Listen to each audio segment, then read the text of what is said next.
Kody Brown sat in that chair and did something she had never done before. Not in 25 years of marriage. Not in 15 years of reality television. Not even when her marriage was already over and the cameras had stopped pretending everything was fine. She said it out loud. She didn't soften it. She didn't protect anyone. She didn't wrap it in religious language or plural marriage philosophy or excuses about how complicated life had been. She just said it. What happened in the bedroom with Kody Brown was empty, mechanical, emotionless. And the moment those words left her mouth, everything people thought they understood about the Brown family collapsed. For years, viewers had been told this was a story about faith, about commitment, about sacrifice, about women choosing plural marriage because they believed in something bigger than themselves. The smiling family portraits, the carefully staged couch interviews, the insistence that jealousy was something they worked through with love and communication. But Kody's words cut straight through all of that. Because if a marriage is empty in the one place where connection is supposed to be undeniable, then what was any of it really built on? Kody wasn't supposed to talk about this. None of them were. That rule had existed long before cameras ever entered their lives. What happened in one wife's bedroom stayed in that bedroom. It was private, sacred, untouchable. And that silence didn't just protect intimacy. It protected Kody. It protected the illusion that all of his marriages were equal, loving, and functional in ways no outsider could ever fully understand. That silence was the glue holding the entire narrative together. And Kody shattered it. She shattered it during the Sister Wives tell-all in June 2025, sitting across from host Suki Krishnan, calm on the surface, but carrying decades of things she had never been allowed to say. And then she shattered it again 3 months later when her memoir hit shelves and made it impossible for anyone to pretend they'd misunderstood her the first time. She didn't hint. She didn't imply. She detailed it. She pulled back the curtain and showed exactly what kind of marriage she had been living in. And once people saw it, there was no going back. What made it even more devastating was the timing. While Kody was finally telling the truth, Kody was still insisting he had loved her. Still claiming he had done his best. Still framing their divorce as the result of her inability to handle plural marriage. He spoke confidently, like a man certain history would be kind to him. Meanwhile, Kody was describing a sex life so devoid of connection that she didn't even experience her first orgasm until 2 years into the marriage. 2 full years. That wasn't an awkward detail. That wasn't an uncomfortable confession. That was evidence. Kody met Kody when she was 19 years old. She watched him marry Mary. Then she watched him marry Janelle. By the time she was 21, she had decided she wanted to be part of that family, part of that future. When she told Kody she would just as soon marry him as anyone else, he took it as a proposal. 3 months later they had a spiritual wedding. March 1994. Kody was a virgin. She had saved everything. Her first kiss. Her first touch. Her first experience of intimacy. She believed waiting meant something. She believed marriage would be the moment where everything she'd held on to finally became meaningful. She had expectations about that wedding night. She imagined tenderness, nervous laughter, gentle hands. She imagined being seen, being cherished, being chosen. She imagined romance because she had been taught that this was the reward for waiting, for obedience, for faith. What she got instead was pain so intense she cried. There was no foreplay, no softness, no sense that this moment mattered to anyone but her. Kody was experienced. He had already been married twice. He knew what he was doing. And according to Kody, he did it anyway. Quickly, mechanically, without care. Without acknowledgement that this was her first time. Her only time, something she had built her entire belief system around. She told him she had been waiting for this moment. That she had saved herself. That it hurt. And for the rest of their honeymoon, she was too sore to try again. She told herself it would get better. That once the awkwardness passed, once they settled into married life, the connection would come. Didn't. After the honeymoon, Kody moved into a 3-bedroom trailer in Wyoming with Kody, Mary, and Janelle. The walls were thin, so thin she could hear everything. And that's when something inside her began to unravel. Because through those walls she could hear laughter, playfulness, conversation, sounds of intimacy that didn't sound painful or rushed or obligatory. She could hear Kody connecting with his other wives in ways he never connected with her. And suddenly the problem didn't feel abstract anymore. It was right there on the other side of the wall. Kody was distant with Christine, cold. There was no growing together, no deepening bond. She watched him have real relationships with Mary and Janelle while her own marriage felt stagnant and hollow. Eventually, sex became what she described as kind of good. Not loving, not passionate, just tolerable. And it took 2 full years before she experienced her first orgasm. 2 years of a woman in her early 20s trying to convince herself this was normal, that this was marriage, that something was wrong with her for wanting more. And then it got worse. Kody began demanding things. Before intimacy could even be considered, Christine was required to give him a full hour-long massage. 60 minutes. Every time. His back, his shoulders, his legs, his body. Only after that would he decide whether sex would happen. And it was never reciprocated. Christine asked him once if he would rub her shoulders. Just her shoulders. He said no. It wasn't a turn-on. He was tired. He'd had a long day. The message was clear. Foreplay existed for Kody, not for her. Christine began to feel like intimacy was something she had to earn through service. She initiated every single time because Kody never did. And even then, what she got in return was what she described as meh. An hour of labor in exchange for mechanical sex that left her feeling emptier than before. She didn't know if the other wives were doing the same thing. They didn't talk about it. That silence kept her trapped, wondering if this was just how marriage worked, or if she was the only one being treated this way. Then Robin entered the family. Christine was pregnant with Truly when she watched Kody fall in love with someone else. Not slowly, not cautiously, openly, enthusiastically. She watched him prioritize Robin in ways he had never prioritized her. And suddenly, everything Christine had been trying not to see became impossible to ignore. This wasn't about plural marriage being hard. This was about a marriage that had never really existed. By that point, Christine was raising 6 children largely on her own. She was managing her household independently. She wasn't being supported emotionally, financially, or physically. And the intimacy that did happen felt like obligation. When Suki asked her if sex felt like something they just had to do, Christine confirmed it. They used each other. There was no emotion, no tenderness, no care. Just 2 people going through motions they had been taught were required. When Christine's memoir hit shelves in September 2025, it didn't just confirm what she had said during the tell-all. It expanded it, deepened it, removed any remaining room for denial. What viewers had heard on television suddenly had dates, locations, memories, emotions attached to it. The wedding night, the thin walls, the long silences, the obligation disguised as intimacy. Christine wasn't rewriting history. She was filling in the parts that had always been deliberately left blank. She wrote about that castle-shaped motel near Ogden, Utah, the place that was supposed to mark the beginning of an eternal union. She remembered the way she had built that night up in her mind for years.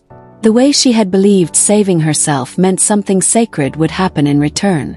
Instead, what stayed with her wasn't romance or closeness, but shock, confusion, pain, and the realization even then, that something had gone terribly wrong.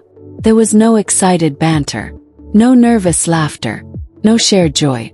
Just awkwardness that never transformed into warmth, hardened into distance. Christine explained that the awkwardness didn't fade with time the way she had hoped. It didn't soften as they grew older or more familiar. Turned into apathy, into obligation, into doing what was expected because that was what wives did. The intimacy never evolved because Kody never invested in it. And because she was taught that complaining meant failure, Christine swallowed her disappointment and told herself she needed to try harder. Living in that trailer made it impossible to ignore the truth. The walls weren't just thin. They were cruel. Through them, Christine heard what connection sounded like. She heard laughter, conversation. She heard Kody being present in ways he never was with her. And she couldn't ask anyone about it. She couldn't compare notes. She couldn't say, "Is this normal?" because the rules forbade it. Silence wasn't just expected. It was enforced. Christine began to understand that Kody didn't pursue her. She pursued him. She always had. She initiated intimacy every single time. He never came to her. Never made her feel desired. Never made her feel chosen. And even when she initiated, she still had to earn his interest with service. The massages weren't a suggestion. They were a requirement. An unspoken toll she had to pay just to access a small piece of her own marriage. And then one day she stopped. She didn't announce it. She didn't make a speech. She simply decided she wasn't going to give hour-long massages anymore when she was getting nothing in return. No affection, no care, no effort, no pleasure. She expected maybe Kody would ask why. Maybe he would notice. Maybe it would start a conversation they should have had years ago. Instead, Robin confronted her. Christine described that moment in her memoir with a clarity that stunned readers. Somehow, Robin knew Christine had stopped giving Kody his massages. Somehow, Robin felt entitled to ask about it, question her, to challenge her decision. Christine told Robin the truth. Kody never reciprocated. He never gave her massages. He never prioritized her pleasure. And Robin's response wasn't empathy. It wasn't curiosity.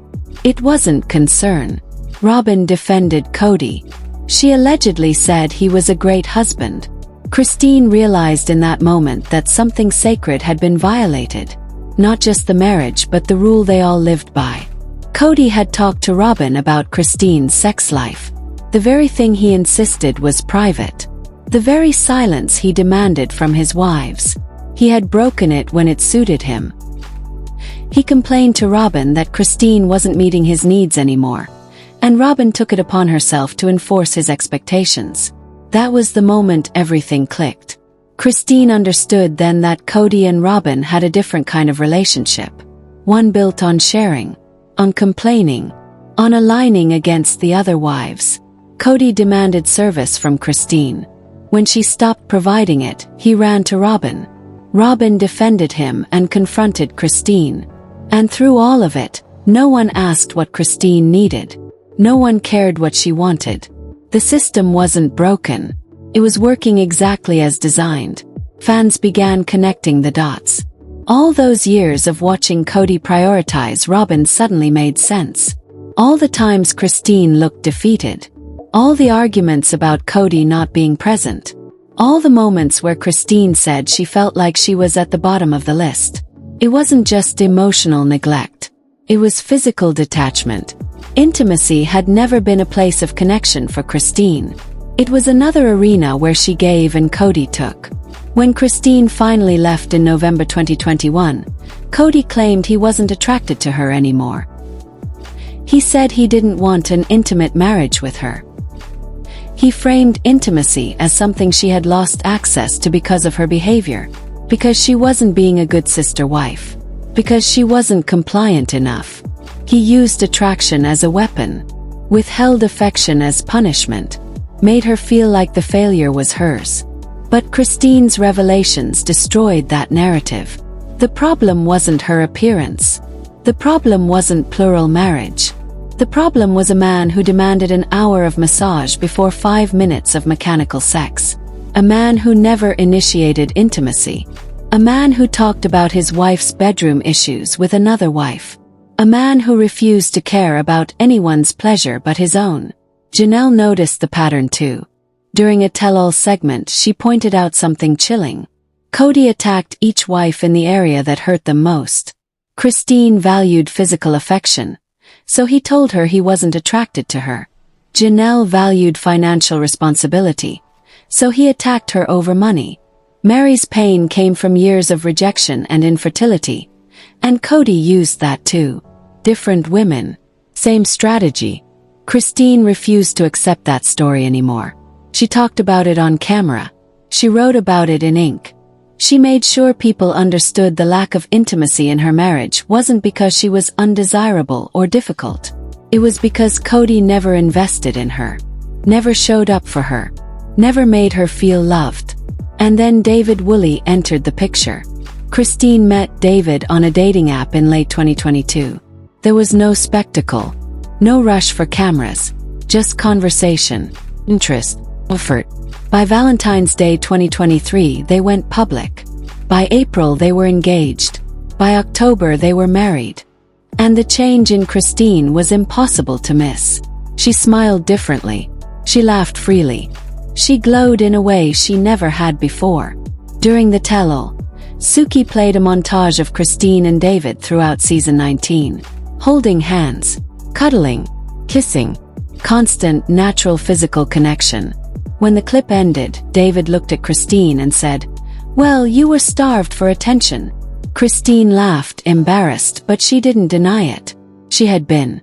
David didn't require service to show affection. He didn't withhold intimacy to make a point. He didn't need to be convinced to care. He told Christine she was beautiful every day. He initiated. He reciprocated. He made her feel wanted without conditions. And suddenly, 25 years of marriage with Kody looked even darker by comparison. Janelle said it out loud during Christine's wedding special. David had come in and fixed all of that. Christine finally felt loved, attractive, valued.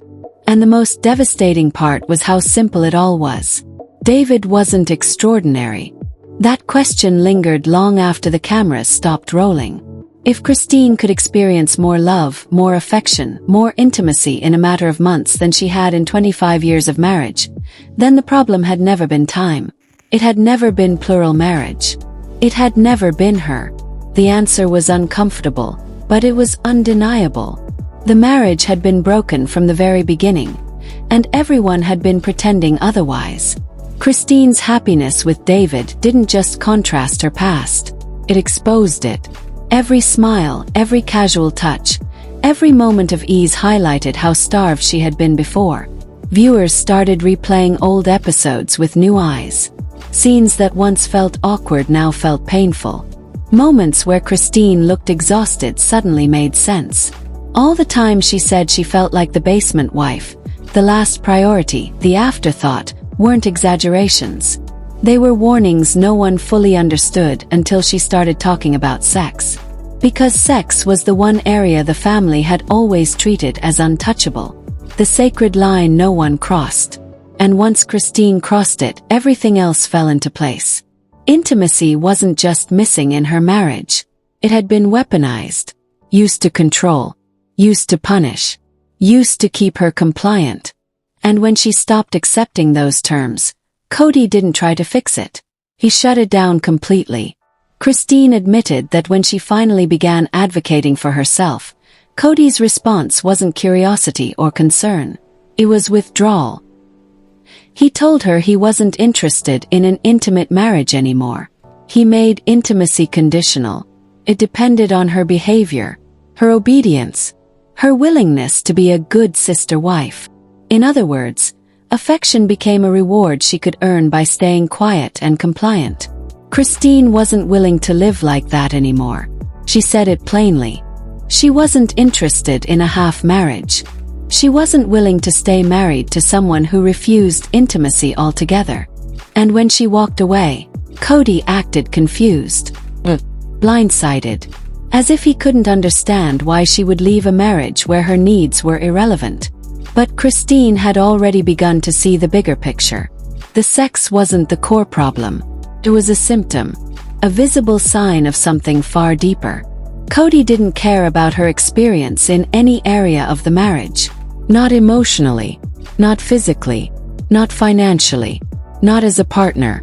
Christine existed to support him, accommodate him, and meet his needs. And when she stopped, the system collapsed. She admitted something during the tell-all that struck a nerve with viewers. Even when Kody wasn't physically present, her life revolved around him. She planned around his schedule, anticipated his moods, adjusted her needs to fit his availability. He didn't just occupy space in her life. He demanded she reshape her entire existence around him. That wasn't partnership. It was servitude.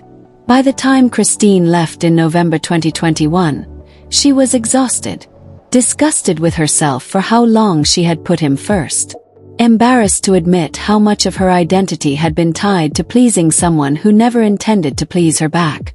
She said saying it out loud was humiliating but also freeing, because once she named it, she couldn't unsee it. And that's when something unexpected happened. The other women started listening differently. Janelle watched Christine's tell-all segments. She read the memoir. And pieces of her own marriage started falling into place. The way Kody demanded loyalty but attacked her over money. The way he dismissed what she valued most. The way he made her feel like the problem when she asked for fairness. She didn't talk about intimacy in detail, but she didn't have to. Pattern was there. Mary heard Christine too. Mary had her own decades of pain. Years of a non-sexual marriage that Kody publicly described as dead. Years of rejection that eroded her sense of worth. Years of being made to feel like her infertility diminished her value as a wife. Christine's willingness to speak openly gave Mary permission to acknowledge what she had endured, even if she chose not to detail it publicly yet. Mary hinted on TikTok Live that she was writing, that she had a story to tell, but she said she wanted to write from a healed place, not a place of pain. That one sentence told viewers everything they needed to know. There was more, much more. And if Christine's revelations were only the beginning, Kody's carefully curated narrative was in serious trouble. Janelle remained quieter, but her comments landed just as hard. She described Kody as a lot of work. She talked about how he demanded things, how he attacked what mattered to her most, how he framed himself as the victim whenever a wife asserted independence. Different words, same story. Robyn, meanwhile, stayed defensive. She insisted she didn't understand why the other wives were angry. She claimed she had been loyal, supportive, team player. She positioned herself as the victim of jealousy and betrayal. But Christine's account of Robyn confronting her over the massages shattered that image. Robyn wasn't just along for the ride. She was enforcing the rules, defending Kody's demands, policing the other wives' compliance. And Kody knew the ground was shifting beneath him, so he went on his apology tour. Season 20 showed Kody visiting each ex-wife, offering apologies that sounded polished but empty. He said sorry for things being hard, sorry for misunderstandings, sorry if he'd caused pain, but he never addressed the core issue. He never acknowledged demanding service without reciprocation, never admitted to withholding intimacy as punishment, never owned talking about Christine's sex life with another wife, because admitting those things would mean admitting he had failed in the most intimate, vulnerable parts of marriage. Instead, he kept repeating the same line. He had loved Christine. He had tried his best. They had just grown apart. But after Christine's revelations, no one believed that anymore. Viewers began re-examining everything. The years of Christine looking defeated. The moment she cried about feeling unwanted. The arguments about Kody not being present. All of it connected back to intimacy that was never safe, never mutual, never loving. The bedroom wasn't a refuge. It was another place where Christine gave and Kody took. Christine wrote in her memoir that there had been no playful excitement on their wedding night. No warmth, no silliness, just tension. And that tension never left. It became the emotional climate of their marriage. Awkwardness turned into apathy. Apathy turned into obligation. Obligation turned into resentment. And resentment turned into silence. She also revealed something that stunned readers. She always had to initiate sex. Every time. Kody never came to her. Never expressed desire. Never made her feel wanted. And even then, initiation wasn't enough. She still had to perform an hour of labor just to earn his interest. The dynamic was completely backward. She pursued. He withheld. He gave. He took. That wasn't a marriage. It was a system designed to benefit one person. And once that system was exposed, it couldn't survive. Once the system was exposed, everything unraveled quickly. Christine's story didn't exist in isolation anymore. It echoed backward through 15 years of footage and forward into the futures of the other wives. What once looked like normal marital struggles now read as warning signs that had been hiding in plain sight. The exhaustion, the quiet resignation, the way Christine constantly tried to make herself smaller, easier, less demanding. It wasn't personality. It was survival. The plural marriage structure didn't just fail to protect Christine. It amplified the damage. Because the rules that demanded silence didn't create harmony. They created isolation. Christine couldn't compare experiences. She couldn't ask questions. She couldn't say, "This hurts," without being told she was selfish or difficult or not faithful enough. And because Kody controlled the narrative, he controlled the blame. If something felt wrong, the assumption was that the wife needed to adjust, not that Kody needed to change. Christine slowly realized that she had been carrying the emotional weight of the marriage alone. Even when intimacy happened, it wasn't connection. It was obligation. A duty she performed because she believed marriage required endurance, not fulfillment. She had been taught that wanting more was a flaw, that asking for tenderness was weakness, that expecting reciprocity meant she wasn't grateful enough. And when she finally stopped believing that, everything changed. The moment Christine said she wasn't okay staying in a marriage without intimacy, she crossed a line Kody never expected her to cross.